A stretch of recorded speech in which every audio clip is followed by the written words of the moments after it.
Hey guys, welcome back to the channel. Today we're going to be talking about BCS2022 Rosemont and the results that came about. If you guys need any coaching, my Metafy link is in the bottom right hand corner, metafy.gg/@Derek-Dow. Hit me up a session and then we can get started. So looking at the top 8 for standard first, we have 3 Gravidia, 2 Flagberg, 1 Kyrie, 1 Prism, 1 Magnolia.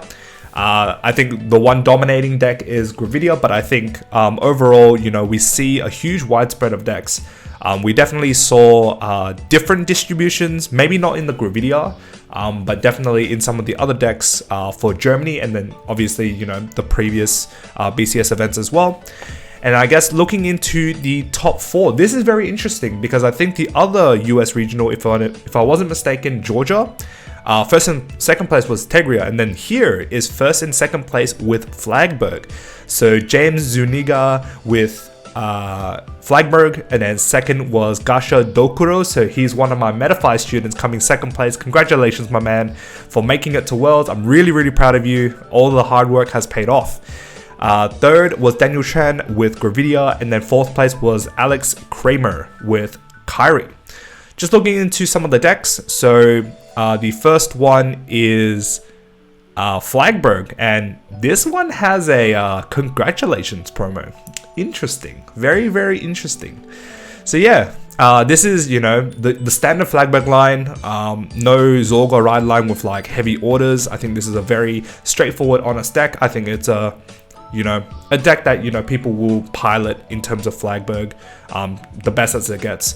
And then looking at the second place, so this one ran a more order focused build, obviously running the grade 1 Rancor chain to be able to essentially have a chance to +1 on the ride, and then having access to multiple different orders as well, and then running the Sea Breeze Abduction to be able to salvage back an order from the dropped back to hand. I think that's really useful, especially if you're boosting the Vanguard, and then the Vanguard is guard 3, and it's probably going to get your opponent's not going to guard it, right?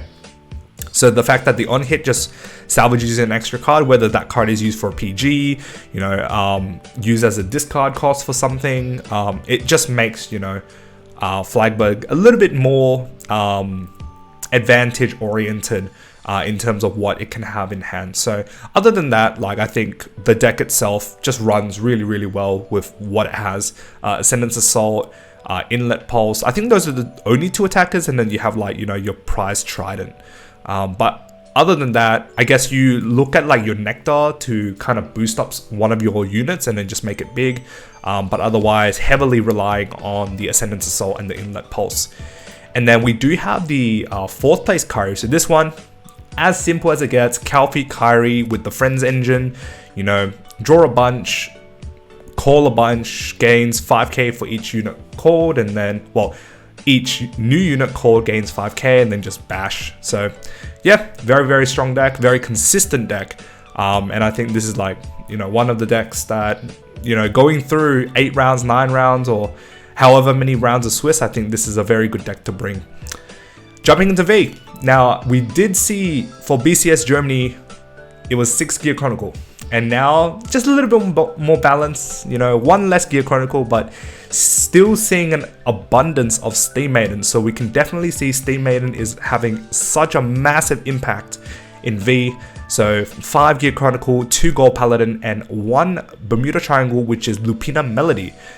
Very interesting for the player who brought this, and I kind of understand why, but we'll talk a little bit about that later. And then looking at the top 4, so David Smart coming first with Steam Maiden. Second place was William Ryford with Steam Maiden.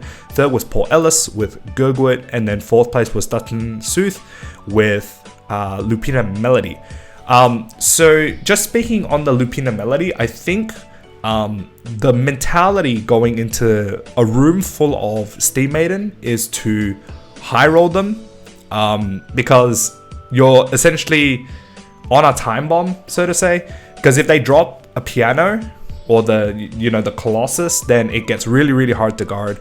But also Melody has huge intercepts, so I think this was the same concept as the Ghosty concept, where you have your intercepts which are like massive shield value, right, then one intercept just counts as one attack being blocked. So the piano or the Colossus doesn't really matter too much. And then obviously, you know, you combat that with the offense that Melody has in terms of its sonatas, its caros. I think that's really, really helpful as well. But yeah, the fact that you have, like, you know, the grade 2 and the grade 3 Fina to essentially buff up all your Melody units and then, you know, intercept with them to guard Steam Maiden's attacks, I think that's a really good meta call for this particular deck. So definitely a deck to look out for. I think there should be a lot more thought put into this deck because I think it does have a lot of potential, especially going against decks like Steam Maiden. Anyhow, looking at we don't actually have any of the top cut lists, if I'm not mistaken. So this one is one of the top 8 Steam Maiden lists. I think this is very similar to Dave Vex's deck. Yeah, playing the 1 Heal Guardian, the 1-3 split, the Nabus, the Gear Dogs. Yeah, just very, very simple. And then this was out of Orange's deck, and let me tell you, she's an absolute beast. She went undefeated in Swiss with Steam Maiden, and my god, that is impressive. Like, I'll tell you, it's hard. It's very, very hard to go undefeated in Swiss. Sometimes I do get like a feeling it's like, you know, the undefeated curse where, you know, you got undefeated in Swiss and then you lose in top 8. I feel that sometimes, but the fact that she went undefeated in Swiss in a meta where, you know, Steam Maiden is rampant, that's a lot of respect. I've got a lot of respect for that. So congrats, Orange. Good showing. I'm sure you'll be, you know, hitting up 1 or 2 more BCS events. So I definitely will see your name up there somewhere. So congratulations. We'll see you in the next event. And I think that's all the decks that we have for V. Nothing really too interesting. So now Premium. This is where it gets a little bit interesting. So unlike the Germany distribution, we see a little bit more variety on this side. So we have 3 Narukami, 2 Aqua Force, 1 Gear Chronicle, which is not Mystery Flare Dragon, and then 1 Link Joker, which is the Leader Messiah, and 1 Gold Paladin. And if I'm not mistaken, this is the second Leader Messiah that has top now. The first one was Heart Ali, if I'm not mistaken. So the fact that Steam Maiden is also in there too, you know, kind of gives us an indication that this might be like the next rising deck. But yeah, very, very cool. Otherwise, you know, every other deck is as we expected, you know, Ripples, your Rads. Yeah, that's pretty much it. And then going into the top 4, so Jaime, Commander Jaime Alvarez with Ripples coming first place. Congratulations, my man. Second place was Ty Smith, one of the big names on Vanguardians, playing Armor Break. So I'll talk a little bit about this in just a sec, but yeah.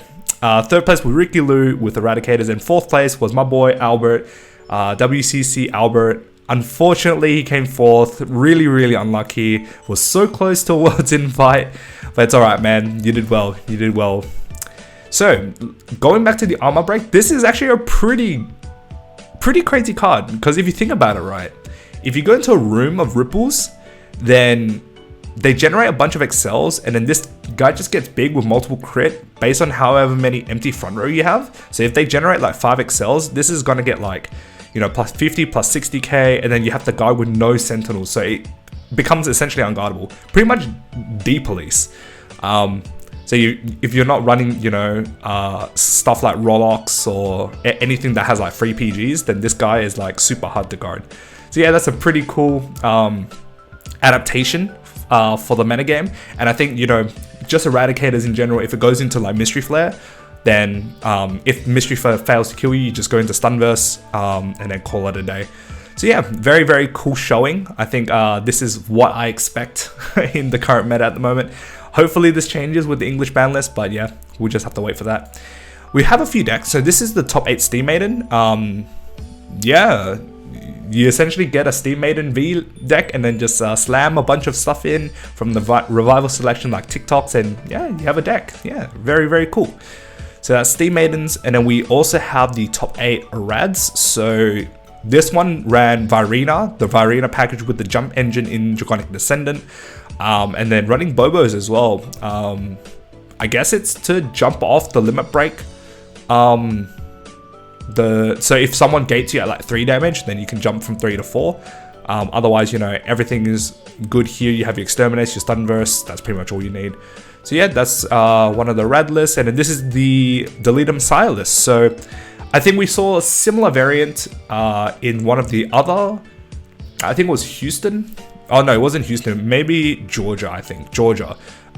With Har Ali, you know, playing the Volco engine early, you know, you slam and jam with Volcos, and then you jump into the deleted engine once you ride up, and then, you know, spam your givens.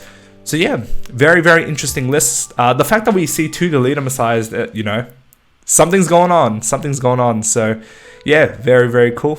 I can't believe it's not Ripples or Mystery Flare. True that. Alright, and that's pretty much all the results that we have for BCS Rosemont. I will be covering BCS Spain and Canada. I think it was Toronto this upcoming weekend, so look out for that. I will also be covering WGP Yokohama, so Vanguard Deluxe, so look out for that as well.